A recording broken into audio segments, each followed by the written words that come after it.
नमस्कार, KP news के bulletin में आपका स्वागत है। मैं हूं अश्विनी आपके साथ। चलिए शुरू करते हैं आज के खबरों का सिलसिला। उससे पहले एक नजर आज के मुख्य समाचारों पर। बीदर में वकीलों ने प्रदर्शन कर केंद्रीय मंत्री अमित शाह के इस्तीफे की मांग की।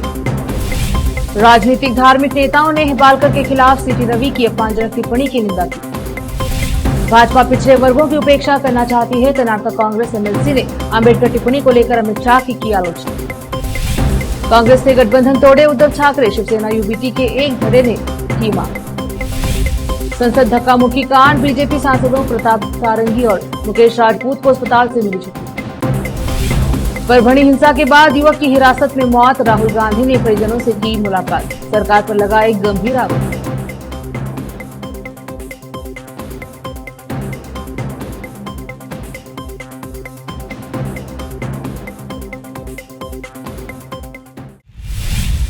समाचारों का सिलसिला शुरू करते हुए देखते हैं समाचार विस्तार से। बीदर शहर में आज प्रगतिशील समान विचारधारा वाले वकीलों द्वारा राष्ट्रपति को एक ज्ञापन सौंपकर केंद्रीय गृह मंत्री अमित शाह के इस्तीफे की मांग की गई।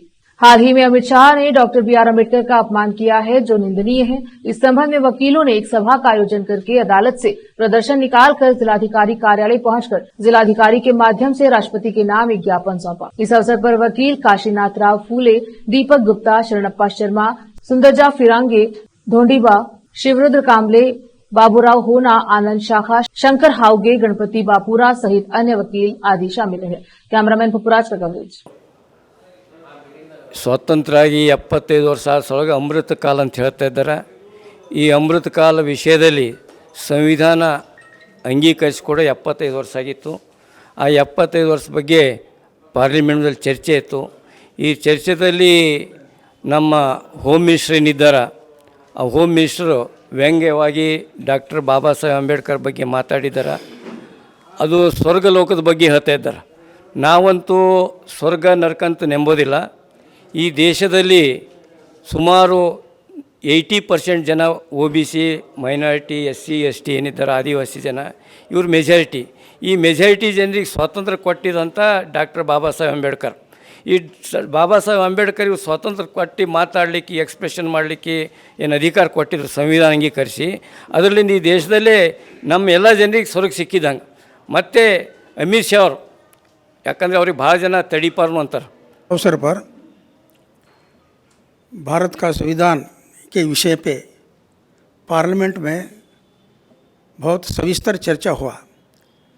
वो दिनांक 16-17 दिसंबर के दिन बहुत संविधान दिवस, संविधान क्या है, संविधान के विषय में ज़्यादा चर्चा करना बोलकर एक भारत सरकार ने 16-17 को पार्लियामेंट में डिबेट रखी। वो डिबेट में हम ये कहना चाहते हैं, भारत का होम मिनिस्टर सबसे प्राइम मिनिस्टर के बाद बड़ा मुँह होता है। ऐसा व्यक्ति डिस्क्रिमिनेशन यानी समाज में अलग अलग मतभेद करने का विचार वहाँ रखे। वो क्या है, भारत देश में पहले आज तक स्वतंत्र होने से पहले, स्वतंत्र के बाद भी 3 कानून लागू हो गए। एक भारत स्वतंत्र होने से पहले, ब्रिटिश आने से पहले मनुस्मृति संविधान था, उसके बाद उसको निकाल ದಿನ ನಮ್ಮ ಬೀದರ್ ಜಿಲ್ಲಾ ವಕೀಲ ಸಂಘದಿಂದ ನಾವು ಸಮಾನ ವಯಸ್ಕರು ಮತ್ತು ಬುದ್ಧಿಜೀವಿಗಳು ಒಂದು ಯಾವುದೇ ರೀತಿಯಿಂದ ಜಾತಿ ಮತ ಭೇದ ಇಲ್ಲದಂಥ ಒಂದು ಎಲ್ಲರೂ ಸೇರಿಕೊಂಡು ನಾವೆಲ್ಲರೂ ಸೇರಿ ಒಂದು ನಿರ್ಣಯಕ್ಕೆ ಬಂದಿದ್ದೇವೆ. ನಮ್ಮ ಹೊನ್ನಸ್ ಸರ್ ನೇತೃತ್ವದಲ್ಲಿ ಮತ್ತು ಪೂಲೆ ಸರ್ ನೇತೃತ್ವದಲ್ಲಿ ಎಲ್ಲರೂ ಸೇರಿ ಇಲ್ಲಿ ಒಂದು ಮೀಟಿಂಗ್ ಕರೆದಿದ್ದೇವೆ ನ್ಯಾಯಾಲಯದಲ್ಲಿ. ನಮ್ಮ ಬಾರ್ ವರ್ಷದಲ್ಲಿ ನಮ್ಮ ಎಲ್ಲ ವಕೀಲ ಮಿತ್ರರೆಲ್ಲ ಸೇರಿದ್ದೇವೆ. ಮೊನ್ನೆ ದಿವಸದಲ್ಲಿ 17ನೇ ತಾರೀಕು 16ನೇ ತಾರೀಕು ಡಿಸೆಂಬರ್ದಲ್ಲಿ ಪಾರ್ಲಿಮೆಂಟ್ದಲ್ಲಿ ನಮ್ಮ ಗೃಹ ಮಂತ್ರಿಗಳು ಯಾವ ರೀತಿ ಮಾತನಾಡ್ತಾರೆ ಅಂದರೆ, ನಮ್ಮ ಭಾರತ ದೇಶದ ಸಂವಿಧಾನವನ್ನು ರಚಿಸಿರ್ತಕ್ಕಂಥ ನಮ್ಮ ಬಾಬಾ ಸಾಹೇಬ್ ಅಂಬೇಡ್ಕರ್ ಅವರ ಅನುಯಾಯಿಗಳಿಗೆ ಒಂದು ಅವಮಾನ ತರುವ ರೀತಿಯಲ್ಲಿ ಮಾತನಾಡ್ತಾರೆ. ನಮಗೆ ಇದರಿಂದ ಭಾಳ ಘಾಸಿಯಾಗಿದೆ, ನೋವಾಗಿದೆ. ಯಾಕಂದರೆ ಬಾಬಾ ಸಾಹೇಬ್ ಅಂಬೇಡ್ಕರ್ ಅಂದರೆ ನಮ್ಮ ದೇಶಕ್ಕೆ ಒಬ್ಬ ಒಳ್ಳೆ ಕಾನೂನು ತಜ್ಞರು ಮತ್ತು ಎಲ್ಲರನ್ನ ಒಳ್ಳೆ ರೀತಿಯಿಂದ ನಡೆದುಕೊಂಡು ಹೋಗುವಂಥ ಕಾನೂನನ್ನು ರೂಪಿಸಿದ್ದಾರೆ. ಇಲ್ಲಿ ಯಾವುದೇ ಜಾತಿ ಮತ कामले यहाँ पर आज उपस्थित है बीदर कर्नाटका से। तो पार्लियामेंट में जो चर्चा चल रहा था संविधान के ऊपर, तो देश के गृह मंत्री अमित शाह जी ने कहा कि अंबेडकर अंबेडकर अंबेडकर नाम लेने से, अगर भगवान का नाम लेते तो आपको 7 जन्म में स्वर्ग मिलता। ये बात क्यों आ गई है? क्यों आ गई बोले तो इतिहास साक्षी है, इतिहास में एविडेंस भी है। जो भी महापुरुष अगर डेवलपमेंट, वैज्ञानिक सोच, समता, स्वतंत्र, बंधुत्व और न्याय के बारे में बात करता है, उसको इस देश में छुपाने की, उसको हत्या करने की और उनको छुपाने की कोशिश सदियों से चलते आए है। आज दुनिया में, पूरे विश्व में, इस धरती में सबसे ज़्यादा चर्चित प्रासंगिक अगर व्यक्ति कौन है, ऐसा रिसर्च हो रहा है, वो कैम्ब्रिज हो, ऑक्सफोर्ड हो, दुनिया के सारी यूनिवर्सिटी रिसर्च कर रहे हैं, दुनिया के सारे बुद्धिजीवी सोच रहे हैं, चिंतन कर रहे हैं, रिसर्च हो रहा है। क्यों इस आदमी में इतना शक्ति, बुद्धिमत्ता क्यों है? इस धरती पर सबसे ज़्यादा किताबें पढ़ने वाले बाबा साहब अम्बेडकर है। दुनिया में सबसे प्रोग्रेसिव कॉन्स्टिट्यूशन देने वाले बाबा साहब अम्बेडकर है। दुनिया के 4 बड़े सिद्धांत, समता, स्वतंत्र, बंधुत्व, न्याय, ये सिद्धांत भारत के संविधान में लागू करने वाले बाबा साहब अम्बेडकर, दुनिया में पहले प्रथम महान मानवता क्रांति। रोकते हैं समाचारों का सिलसिला, लेते हैं छोटा सा ब्रेक।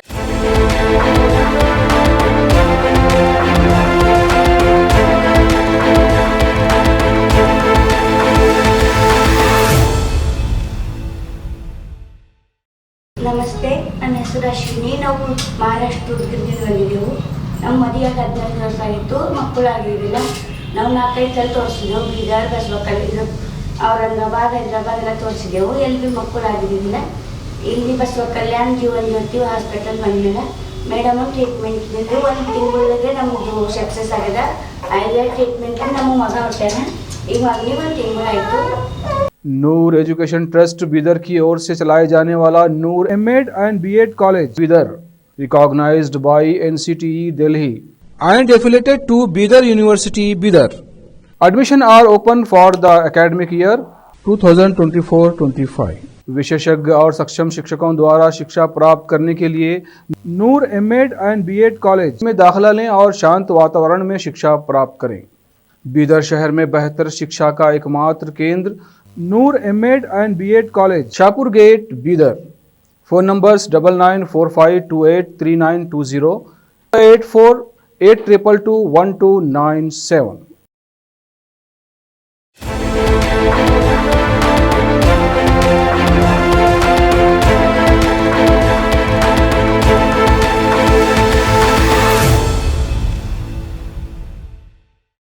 ब्रेक के बाद स्वागत है आपका। देखते हैं देश के समाचार। मुख्यमंत्री सिद्धरामैया ने भाजपा एमएलसी सिटी रवि पर कड़ी आलोचना करते हुए महिला एवं बाल विकास मंत्री लक्ष्मी हिबालकर के खिलाफ उनकी टिप्पणी को एक आपराधिक अपराध कहा है। वहीं राजनीतिक नेताओं और धार्मिक प्रमुखों ने भी रवि की कड़ी निंदा की है।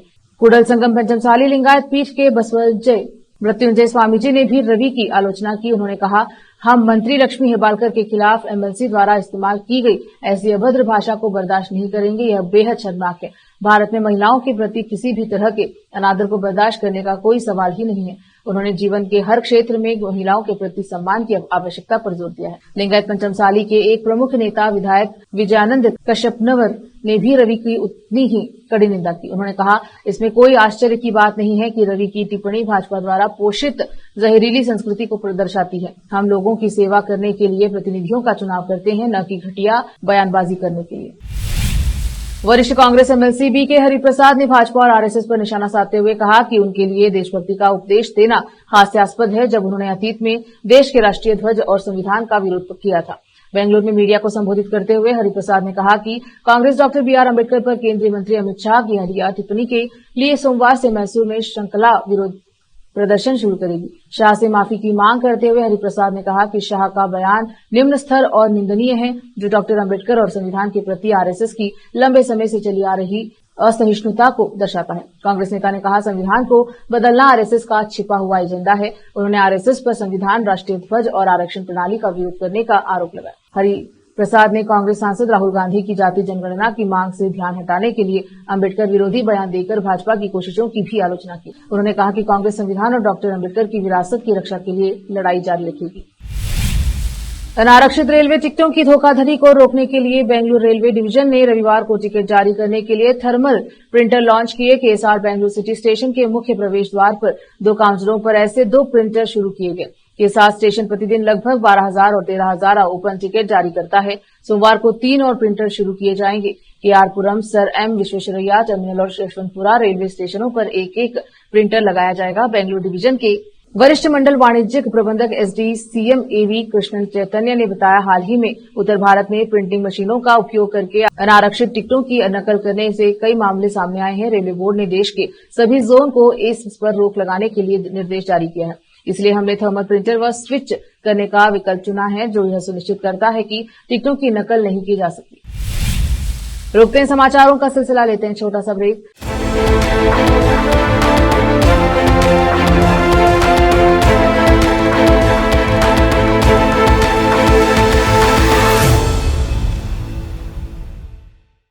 ನಮಸ್ತೆ, ನನ್ನ ಹೆಸರು ಅಶ್ವಿನಿ. ನಾವು ಮಹಾರಾಷ್ಟ್ರ ಉದ್ಗಿರ್ದಿಂದ ಬಂದಿದ್ದೆವು.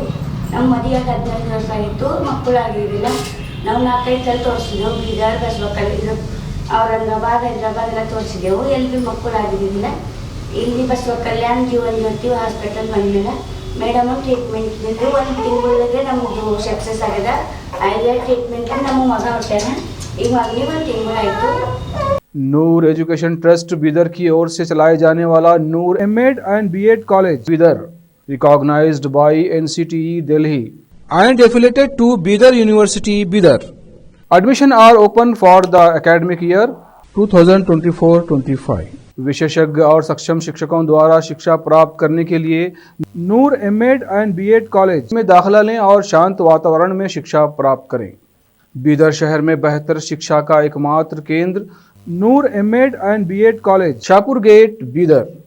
Phone numbers 9945283920, 8482221297।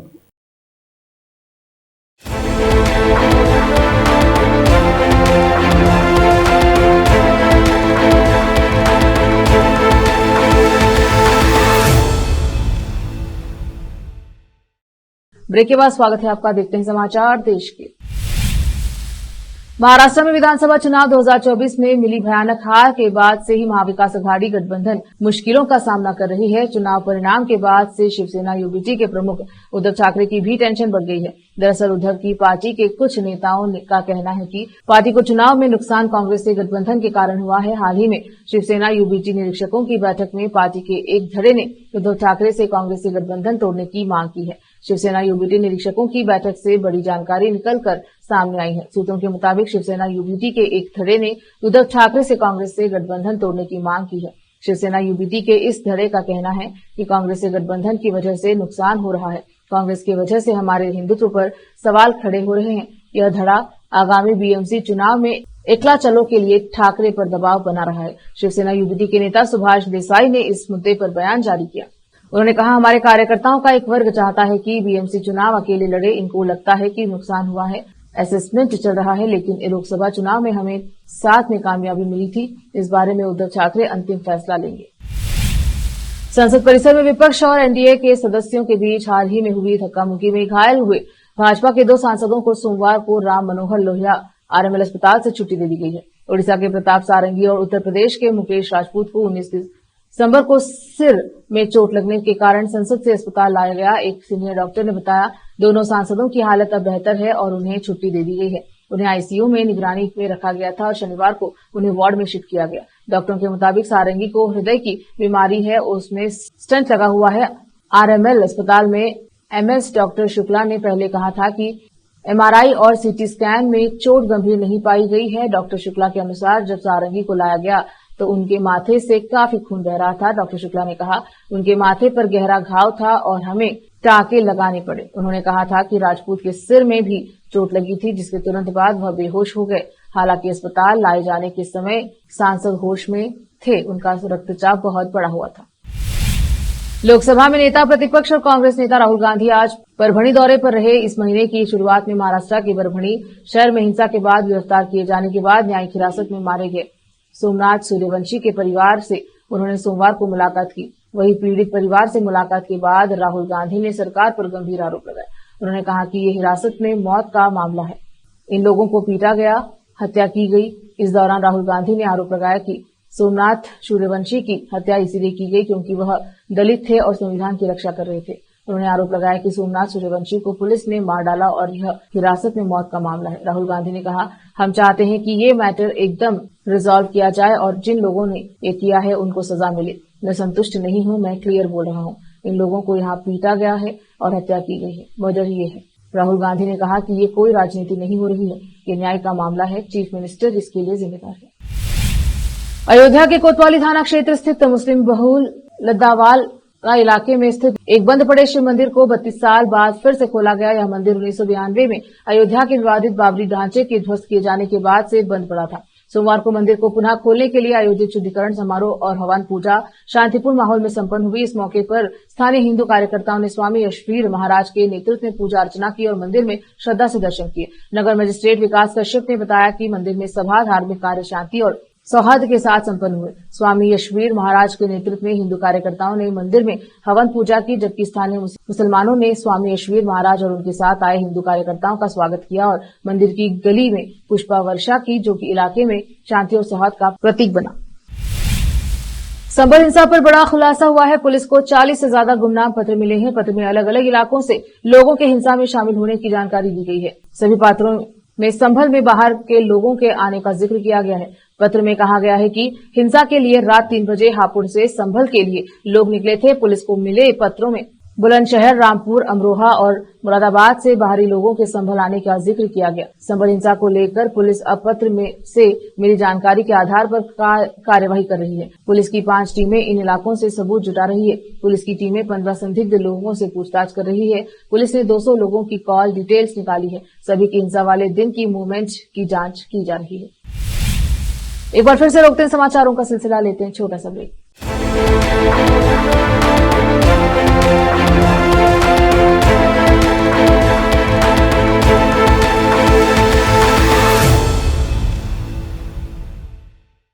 ನಮಸ್ತೆ, ನನ್ನ ಹೆಸರು ಅಶ್ವಿನಿ. ನಾವು ಮಹಾರಾಷ್ಟ್ರದಿಂದ ಬಂದಿದ್ದೆವು. ನಮ್ಮ ಮದುವೆಯಾಗಿ 14 ವರ್ಷ ಆಯಿತು, ಮಕ್ಕಳಾಗಿರಲಿಲ್ಲ. ನಾವು 4-5 ಸಲ ತೋರಿಸಿದೆವು. ಬೀದರ್, ಬಸವಕಲ್ಯಾಣ, ಔರಂಗಾಬಾದ್, ಹೈದರಾಬಾದ್ ಎಲ್ಲ ತೋರಿಸಿದೆವು. ಎಲ್ಲಿ ಮಕ್ಕಳಾಗಿರಲಿಲ್ಲ. ಇಲ್ಲಿ ಬಸವಕಲ್ಯಾಣ ಜೀವನ್ ಜ್ಯೋತಿ ಹಾಸ್ಪಿಟಲ್ ಬಂದ್ಮೇಲೆ ಮೇಡಮ್ ಟ್ರೀಟ್ಮೆಂಟ್ ಇದ್ದಿದ್ದು 1 ತಿಂಗಳಿಗೆ ನಮ್ಮದು ಸಕ್ಸಸ್ ಆಗ್ಯದ. 5 ಟ್ರೀಟ್ಮೆಂಟ್ ನಮ್ಮ ಮಗ ಹೊಟ್ಟಾನ. ಈಗ ಮಗನಿಗೆ 1 ತಿಂಗಳಾಯಿತು. नूर एजुकेशन ट्रस्ट बीदर की ओर से चलाए जाने वाला Noor MEd and BEd college Bidar, recognised by NCTE Delhi and affiliated to Bidar University Bidar. Admission are open for the academic year 2024-25. विशेषज्ञ और सक्षम शिक्षकों द्वारा शिक्षा प्राप्त करने के लिए नूर एमएड एंड बीएड कॉलेज में दाखिला लें और शांत वातावरण में शिक्षा प्राप्त करें। बीदर शहर में बेहतर शिक्षा का एकमात्र केंद्र Noor MEd and BEd college, Shahpur gate, Bidar. Phone numbers 9945283920, 8482221297।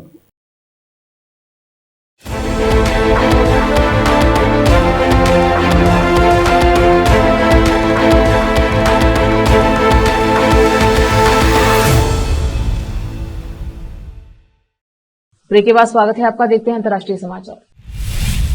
America के नवनिर्वाचित राष्ट्रपति डोनाल्ड ट्रंप ने रविवार को कहा कि उनका प्रशासन पनामा नहर पर नियंत्रण हासिल करने का प्रयास कर सकता है, जिसे अमेरिका ने मूर्खतापूर्ण तरीके से अपने मध्य अमेरिकी सहयोगी को सौंप दिया था। ट्रंप ने अपनी इस बात के पीछे तर्क दिया कि अटलांटिक और प्रशांत महासागर को जोड़ने वाली इस अहम नहर से गुजरने के लिए जहाजों से बेवजह शुल्क वसूला जाता है। वहीं पनामा के राष्ट्रपति जोस राउल मुलिनो ने इस धारणा को अपने देश की संप्रभुता का अपमान बताते हुए इसे सिर से खारिज कर दिया। रिपब्लिकन पार्टी के नवनिर्वाचित राष्ट्रपति ट्रंप ने यह टिप्पणी 5 नवंबर को चुनाव जीतने के बाद अपनी पहली बड़ी रैली में की। परियोजना में turning point USA America fest में समर्थकों को संबोधित करते हुए ट्रंप ने कहा कि उनका प्रशासन अर्थव्यवस्था का तेजी से विकास करेगा, अमेरिकी सीमाओं को सील करेगा और पश्चिम एशिया एवं यूक्रेन में युद्धों को तत्काल बंद कराएगा। ट्रंप ने कहा, मैं गर्व से कह सकता हूं कि अमेरिका का स्वर्णिम युग हमारे सामने है। हमारे अंदर अब एक ऐसी भावना है जो कुछ समय पहले नहीं थी।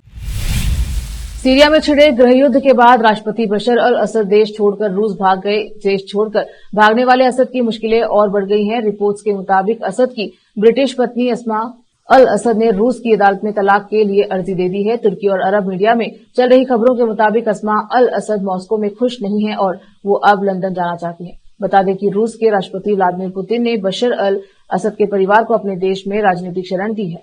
बशर अल असद की पत्नी अस्मा अल असद ने रूस के कोर्ट में तलाक के लिए अर्जी दाखिल की है और मॉस्को छोड़ने के लिए विशेष अनुमति का अनुरोध किया। उनके दिए गए आवेदन पर रूसी अधिकारियों द्वारा विचार किया जा रहा है। बीबीसी की रिपोर्ट के अनुसार अस्मा के पास ब्रिटेन और सीरिया की दोहरी नागरिकता है। अस्मा का घर लंदन में है, जहां सीरियाई माता पिता के यहां उनका जन्म हुआ था। अस्मा साल 2000 में सीरिया चली गई थी। साल 2000 में ही उनकी शादी बशर अल असद से हुई थी। उस वक्त अस्मा की उम्र 25 साल थी।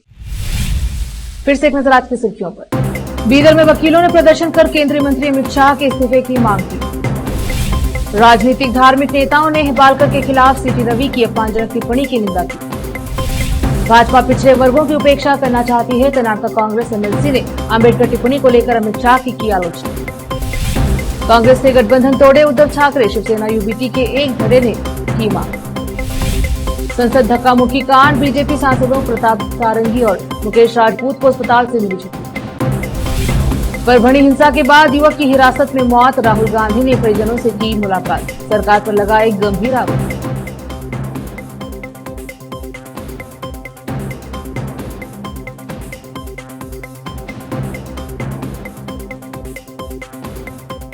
केपी न्यूज के बुलेटिन में अब तक इतना ही। देखते रहे केपी न्यूज 24/7। धन्यवाद।